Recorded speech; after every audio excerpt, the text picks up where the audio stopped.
Watching Pam do this, going down there, this was democracy. This was watching a woman go down there and tell her leaders and the people in power where she lives what she thought of them and why she disagreed. And it's almost, it's like you getting arrested outside, Radio City.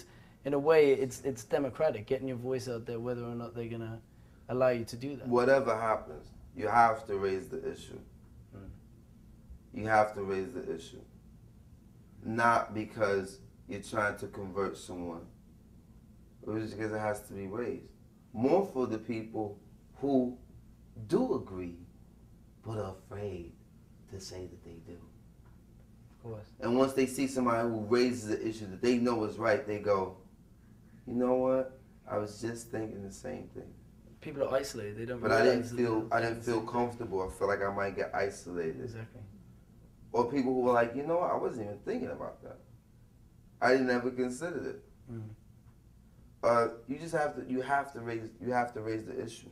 Talking about politics, what do you think of this new politician, Barack Obama? I think Barack Obama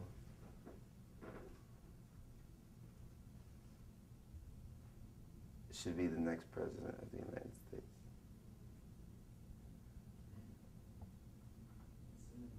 And I think that it would heal the nation. I think the Democrats should be thanking whatever God they believe in that he's a Democrat.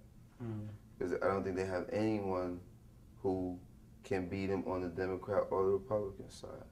And furthermore, Barack is interesting because he would not have to spend the type of money that is traditionally spent on presidential campaigns, because his appeal would be from the center out and up. Barack could just get in a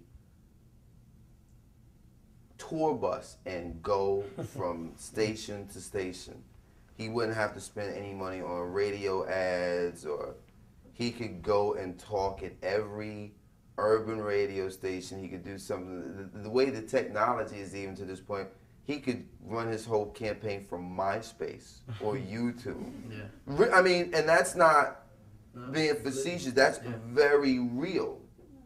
I think Barack is in a position to transform the way that even campaigns are run. I think that Barack is he's a better hope than anybody I've seen on the Democrat or the Republican side. And I think there's a bit of resentment that there's a competitive spirit. He has all of the things, Yeah. And he's got the John Kennedy thing about him. He's just better to look at. I'm not sorry. That's vain and surface. But it counts. It does. He looks like what he is. He looks like what he is. And then when people, you want to be able to be American and go, that's the president. That's the president. Do you know him? No, I've never met him. But, he's more of a human figure than, I think, Bush plays at that. I'm just a regular guy. Yeah.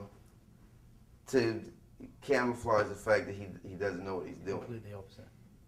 I'm just, I do away with, what do you call them, heirs.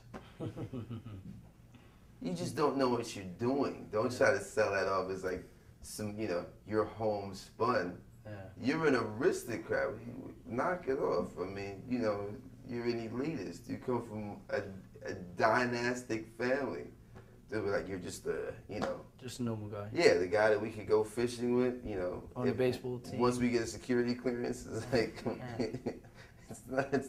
it's not like that. Yeah. And the other problem with Bush, I'll tell you what I feel about Bush. I think Bush is depressed. I think that deep inside of himself, he's been enlisted to do something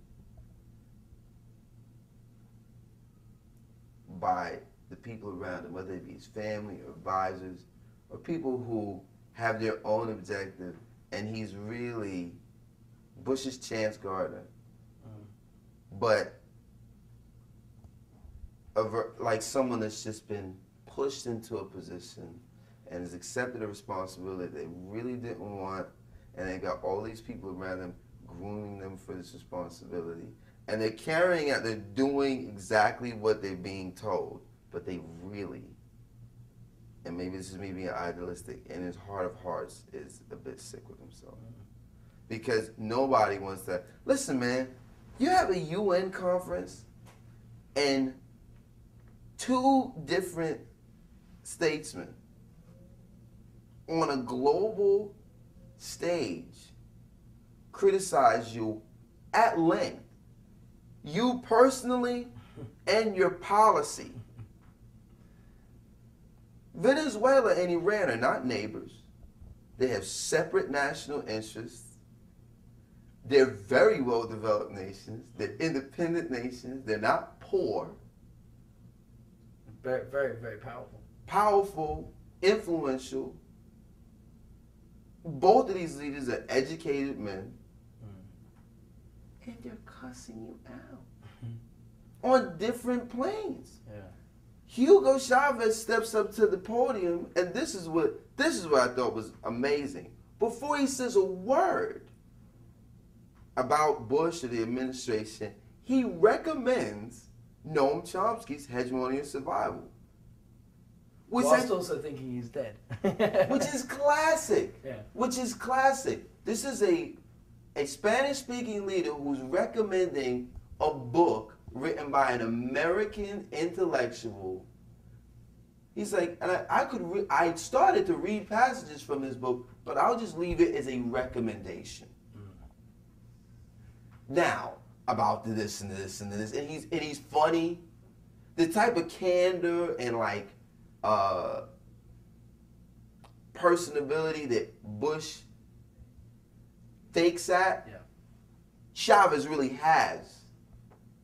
He'll make a joke in the middle of a poignant speech or after a poignant statement, or he'll say something that you don't expect a leader of state to say, like, the devil was here, it still smells like sulfur. It's like he's got jokes. You know what I'm saying? And people say, oh, that's insulting. You know what I'm saying? But when Bush does something like that, Brownie, you're doing a great job, people say, oh, he's just a regular guy. He's not nearly as charming as any of these guys. Or sharp, or as educated, and these are 2 different leaders on a world stage saying your administration and your policy is a problem for everyone. And this building that we're in, you have an uneven presence and you have an uneven influence, and it's not about any other nations. It's about what you say and what you putting pressures on your allies and your friends to agree with your objectives. And it's arrogant, and we're tired of it. That's really what it was saying. And this type of reactionary, you don't come to my country and insult my president. People around the world could say the same thing about their own country as it relates to the American government or American policy. You're the worst. Why are you coming to our country trying to take everything? What have we done to you? Why is it so important for you to be the boss everywhere? You got your own country. Afghanistan was doing, they asked if you guys need loans to rebuild your roads, and the IMF was trying to get in. Said, no, we don't want anything. The roads are destroyed, but we know how to deal with war. We know how to rebuild after war. Thanks for training us to get the Russians out of here. Now we're going to do our own thing. We didn't ask for your training either. We didn't ask for your guns. We was cool while we was getting the Russians out of here. Then when we got them out of here, we decided to do our own thing. Now we're terrorists. Then what are you? You have your own forms of terrorism. You get all of these books come. Confessions of an Economic Hitman. They have to stop because they're a threat to themselves, and they cannot sustain the policies that they set forth for the world to live under. They have no intention of living under them, and they can't even, the energy that it takes to police the world. Really?